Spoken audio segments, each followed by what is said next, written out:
When we picture the Exodus, we usually imagine the classic, cinematic highlights, the miraculous parting of the Red Sea. But long before the rivers turned to blood or the sea opened up, the deliverer of Israel was just a helpless infant. Moses would not have survived his first week on earth without a catastrophic oversight made by his greatest enemy. Pharaoh was an absolute dictator who wielded immense imperial authority. As the enslaved Israelites multiplied, he felt threatened by their increasing numbers. To maintain his grip on power, he instituted a brutal strategy for population control.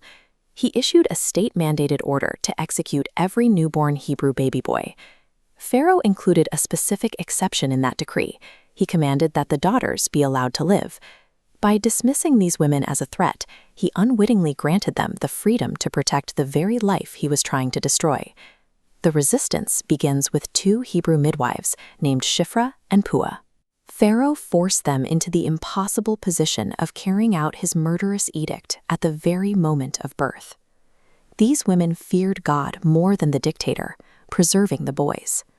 The text links their actions to the Hebrew word kaya, life.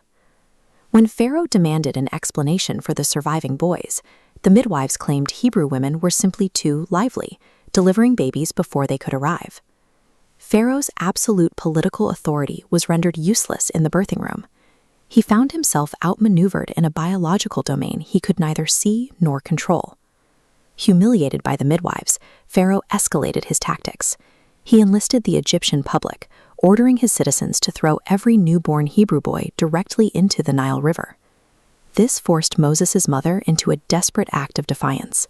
Instead of abandoning her child to his death, she built a teva, the same word used for Noah's Ark, floating her son on the very waters meant to kill him. In a moment of supreme irony, the basket drifted downstream and was discovered by Pharaoh's own daughter and her maidservant. The Egyptian princess recognized the child immediately, yet she chose compassion over her father's tyranny, pulling a Hebrew boy from the river her father had weaponized against his people. Watching from the reeds was Moses' sister, Miriam.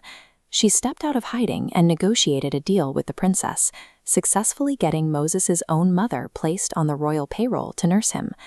This remarkable alliance, a slave mother, a slave sister, an Egyptian maid, and a royal princess, dismantled the dictator's death sentence right under his nose. Years later, Moses was forced to flee Egyptian justice. Stripped of his royal protection, he found himself alone and vulnerable in the wilderness. Here he met the seventh and final woman in this chain of preservation, Zipporah, a Midianite outsider who provided him with a new home and a family. During their journey back to Egypt, the narrative describes a sudden threat on Moses' life. It was Zipporah who recognized the danger and performed a decisive ritual action that saved him.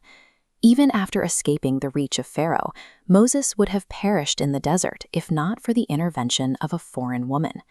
By the time Moses returned to Egypt to demand his people's freedom, the groundwork for their liberation had already been laid. Pharaoh wielded an anti-creational power that dealt in death, but the divine force of this story partnered with those who protected life, leading to the ultimate collapse of his arrogant authority.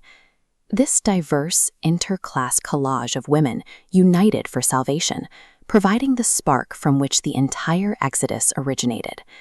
Their actions highlight a recurring flaw in oppressive systems.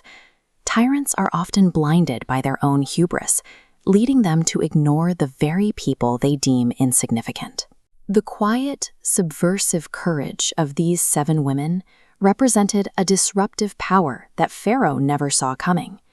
They acted in the shadows of his pride to ensure the survival of a people he intended to erase.